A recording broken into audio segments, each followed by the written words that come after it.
Hello दोस्तों, एक बार फिर से स्वागत है आपका हमारे YouTube चैनल पर। ये video one upon wall street का दूसरा पार्ट है। अगर आपने इसके पहले पार्ट को नहीं देखा है तो डिस्क्रिप्शन में दिए हुए लिंक पर क्लिक करके देख सकते हैं। तो इस बुक के ऑथर अपने रीडर से प्रॉमिस करते हैं कि आने वाले 300 पेजेस में अपने सक्सेस के सीक्रेट्स को शेयर करेंगे। तो मिस्टर पीटर लिंच लिखते हैं, सबसे पहला रूल है स्टॉप लिसनिंग टू प्रोफेशनल्स, यानी स्टॉक मार्केट के प्रोफेशनल्स या एक्सपर्ट्स को सुनना बंद करें, क्योंकि इस सेक्टर में 20 ईयर्स के एक्सपीरियंस ने मुझे सिखा दिया है कि कोई भी नॉर्मल इंसान ठीक उसी तरह अच्छे स्टॉक्स पिक कर सकता है जिस तरह कोई एक्सपर्ट करता है। मिस्टर पीटर लिंच आगे लिखते हैं, मुझे पता है कि आप ये एक्सपेक्ट नहीं करेंगे कि हेयर ड्रेसर आपको बोले अपना हेयर ड्रेसिंग खुद कर लो, या कोई प्लम्बर आपको बोले कि हॉट वाटर टैंक खुद ही इंस्टॉल कर लो। प्लम्बिंग या हेयर ड्रेसिंग डिफरेंट थिंग्स होते हैं जहां आपको एक्सपर्ट्स की जरूरत होती है, लेकिन ये इन्वेस्टिंग है। इन्वेस्टिंग में स्मार्ट मनी उतना भी स्मार्ट नहीं होता और डम्ब मनी उतना भी डम्ब नहीं होता जितना वो सोचता है। डम्ब मनी तभी डम्ब होता है जब वो स्मार्ट मनी को सुनता है। तो एक बात अपने दिमाग में डाल लें कि आप प्रोफेशनल्स या एक्सपर्ट्स को सुनकर कोई भी डिसीजन नहीं लेंगे। एक शौकीन इन्वेस्टर में काफी सारा बिल्ट इन एडवांटेज होता है। अगर वो इन्वेस्टर उन एडवांटेजेस को यूज करे तो वो किसी एक्सपर्ट से अच्छा ही परफॉर्म करेगा। और जब आप खुद से इन्वेस्ट करते हो तो आपको किसी एक्सपर्ट से अच्छा ही करना चाहिए, नहीं तो फिर फायदा ही क्या है। मैं आपको ये एडवाइस नहीं दे रहा हूँ कि आप अपने सारे म्यूचुअल फंड सेल कर दें। म्यूचुअल फंड में इन्वेस्ट करना गलत नहीं है अगर म्यूचुअल फंड अपने इन्वेस्टर को प्रॉफिट बनाकर दे रहा है। तो बहुत सारे म्यूचुअल फंड्स ऐसे हैं जिन्होंने अपने इन्वेस्टर्स को अच्छा मुनाफा कमाकर दिया है। म्यूचुअल फंड एक वंडरफुल इन्वेंशन है उन लोगों के लिए जिनके पास ना तो टाइम है और ना ही उनको स्टॉक मार्केट में दिमाग लगाना है। अगर आपने खुद से इन्वेस्ट करने का डिसाइड कर लिया है तो आपको अकेले ही चलना चाहिए, यानी आपको हॉट टिप्स को इग्नोर करना है, ब्रोकरेज फर्म्स के रिकमेंडेशंस को इग्नोर करना है और न्यूज़ चैनल्स या न्यूज़पेपर पे दिए जाने वाले रिकमेंडेशंस को भी इग्नोर करना है। ये ऐसा है जैसे मिस्टर राकेश झुनझुनवाला क्या बाई कर रहे हैं या कोई दूसरी बड़ी हस्ती क्या बाई कर रहा है, उसे आपको इग्नोर करना है। यहाँ पर किसी एक्सपर्ट के बाइंग को इग्नोर करने के लिए कम से कम 3 रीजंस हो सकते हैं। पहला, हो सकता है कि वो गलत हैं। मिस्टर पीटर लिंच के पोर्टफोलियो में लूजर्स की लंबी लिस्ट है जो कि 40% डाउन है। दूसरा, अगर वो एक्सपर्ट सही भी है तो आपको कभी पता नहीं चलेगा कि उनका माइंड कब चेंज हो जाए और वो उस स्टॉक को सेल कर दें। और तीसरा, आपके पास बेटर सोर्सेस हैं जो आपके आसपास ही मौजूद हैं। और इसमें सबसे अच्छी बात यह है कि आपको पता रहता है कि इसमें क्या चल रहा है और आप हमेशा अप टू डेट रह सकते हैं। अगर आप थोड़ा सा भी अलर्ट रहते हैं तो आप बगल के शॉपिंग मॉल या आप जहां काम करते हैं वहां से ही अच्छे स्टॉक्स पिक कर सकते हैं, और वो भी एक्सपर्ट के उस स्टॉक के बारे में जानने से काफी पहले। स्टॉक मार्केट में 10 बेगर किसी स्टॉक को तब बोला जाता है जब वो स्टॉक 10 टाइम्स रिटर्न देता है। यानी अगर आपने 1000 किसी स्टॉक में इन्वेस्ट किया और आपका इन्वेस्टमेंट 10,000 हो गया तो इस केस में इस स्टॉक को 10 बेगर बोला जाता है। आपको लगता होगा कि 10 बेगर सिर्फ पेनी स्टॉक्स ही हो सकते हैं। पेनी स्टॉक्स उन स्टॉक्स को बोला जाता है जो काफी कम रेट पर ट्रेड होते हैं। ऐसे स्टॉक्स को अक्सर सेंसिबल इन्वेस्टर्स इग्नोर करते हैं। तो सिर्फ पेनी स्टॉक्स ही 10 बेगर हो ऐसा जरूरी नहीं है, क्योंकि ऐसे बहुत सारे अच्छे कंपनीज हैं जिन्होंने 10 बेगर रिटर्न्स दिया है, जैसे कि Dunkin Donuts, Walmart, Stop and Shop and Subaru etcetera.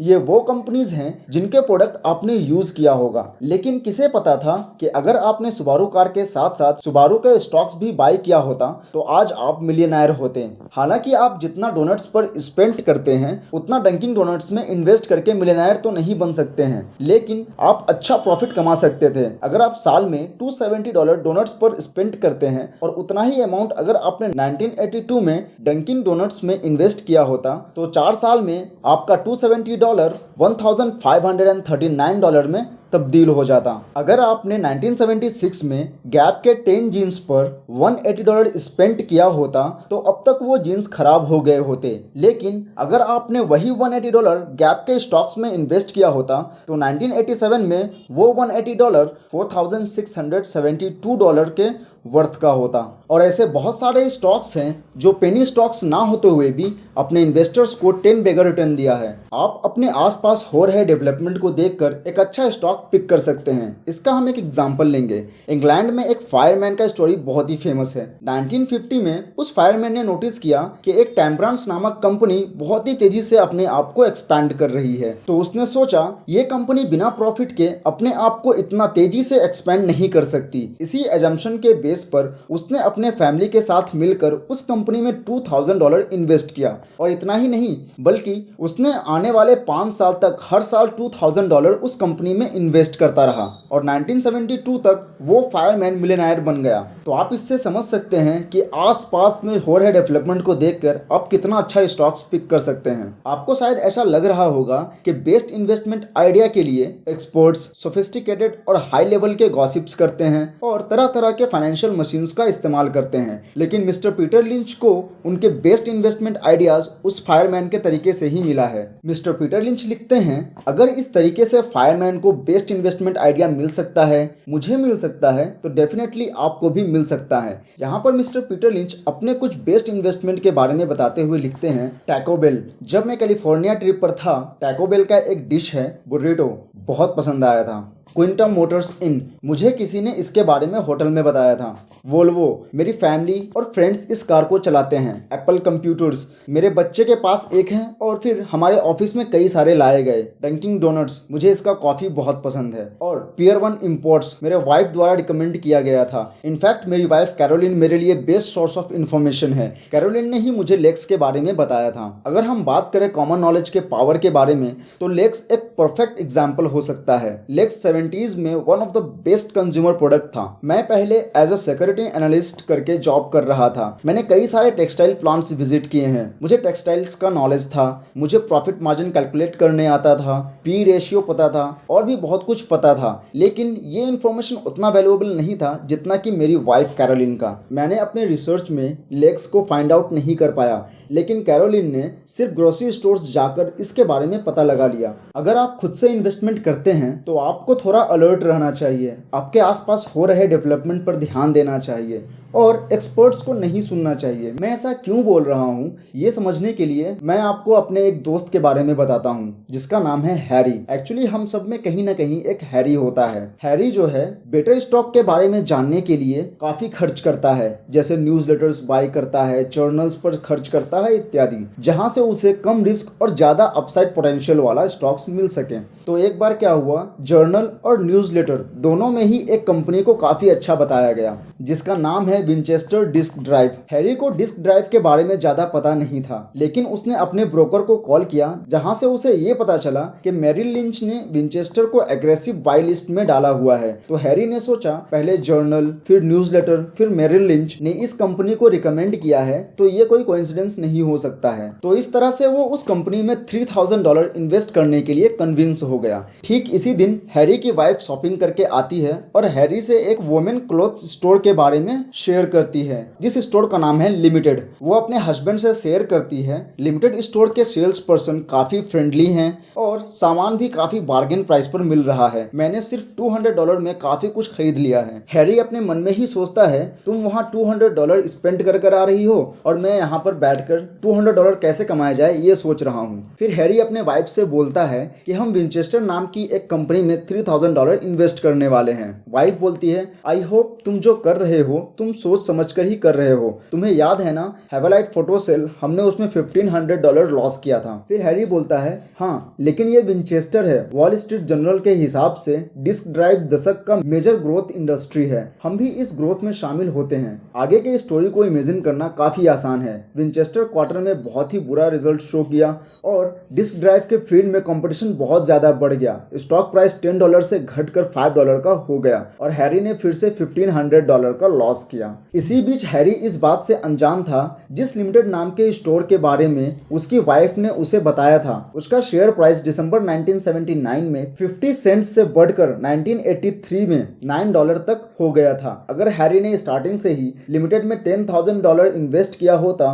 तो आज वो मिलियनेयर बन चुका होता, लेकिन हैरी इस कंपनी को इग्नोर करता रहा। जब हैरी ने विंचेस्टर में $1500 का लॉस बुक किया, लॉस बुक करने के बाद भी अगर वो लिमिटेड कंपनी में इन्वेस्ट करता तो भी उसे अच्छा खासा मुनाफा हो चुका होता। फिर 1987 के अंत में हैरी को फाइनली पता चलता है कि लिमिटेड उसके ब्रोकरेज फर्म के बाय लिस्ट में है और 3 अलग अलग मैगजीन में भी उसके बारे में दिया हुआ है। उस समय लिमिटेड का शेयर बिग इंस्टीट्यूशंस के पसंदीदा स्टॉक्स में से एक था। तो अब हैरी को लगा कि अब लिमिटेड में इन्वेस्ट करने के लिए सॉलिड अपॉर्चुनिटी है। सबसे मजेदार बात तो ये है, हैरी अपने वाइफ से बात करता है, तुम्हें याद है वो स्टोर जो तुम्हें बहुत पसंद आया था? लिमिटेड नाम का पब्लिक कंपनी है, यानी हम उसके स्टॉक्स बाय कर सकते हैं। काफी अच्छा स्टॉक है, काफी जगहों पर मैंने इसके बारे में सुना है, यहाँ तक कि फोर्ब्स भी उस पर स्टोरी कवर कर रहा है। और हमारे पास कुछ कैपिटल है रिटायरमेंट फंड में। हैरी की वाइफ बोलती है, अभी भी पैसे बचे हुए हैं? हैरी बोलता है, हाँ बिल्कुल, और अब वो जल्द ही दोगुना हो जाएंगे तुम्हारी फेवरेट स्टोर के वजह से।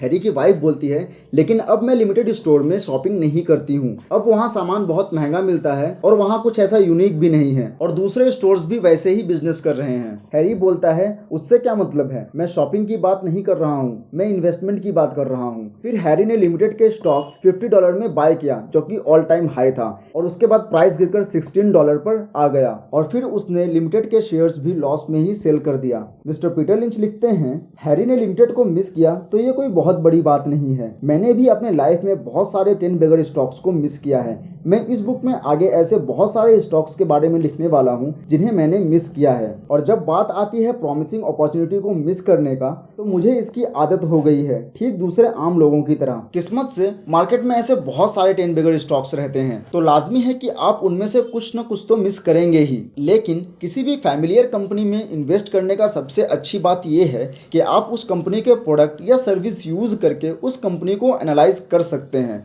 कि आपका इन्वेस्टमेंट कैसा है। ये भी एक तरह का फंडामेंटल एनालिसिस ही है। जिंदगी भर कार, कैमराज, मोबाइल या कुछ भी खरीदते खरीदते आपको इतना समझ हो जाता है कि क्या अच्छा है और क्या खराब है, क्या मार्केट में बिक रहा है और क्या नहीं बिक रहा है। अगर आप कार्स या कैमराज नहीं खरीद रहे हैं तो कुछ ना कुछ तो होगा जिसे आप खरीदते हैं, और आप उस प्रोडक्ट को समझते हैं, और आप उस प्रोडक्ट के बारे में एक्सपर्ट से पहले जान लेते हैं। क्यों किसी एक्सपर्ट या ब्रोकरेज फर्म का इंतजार करना? जब वो रिकमेंड करेंगे तभी आप उस कंपनी के शेयर्स को बाय करेंगे। जब तक कोई एक्सपर्ट उस कंपनी को रिकमेंड करेगा तब तक उस कंपनी के शेयर्स 4 गुना या 5 गुना ऑलरेडी हो चुके होंगे। इन सब बातों का ये मतलब नहीं होता है कि आप किसी भी स्टोर के शेयर्स बाय कर ले जिसमें बहुत भीड़ लगती है या कोई कॉफी अच्छी बनाती है। अगर ऐसा होता तो एक्सपर्ट भी दिन भर स्टोर के आसपास ही मंडराते और कॉफी स्टोर्स में कॉफी टेस्ट कर रहे होते। किसी कंपनी को ढूंढना सबसे पहला स्टेप है। नेक्स्ट स्टेप है उस कंपनी पर पूरा रिसर्च करना। रिसर्च करने से आप टेलीवीडियो और एप्पल में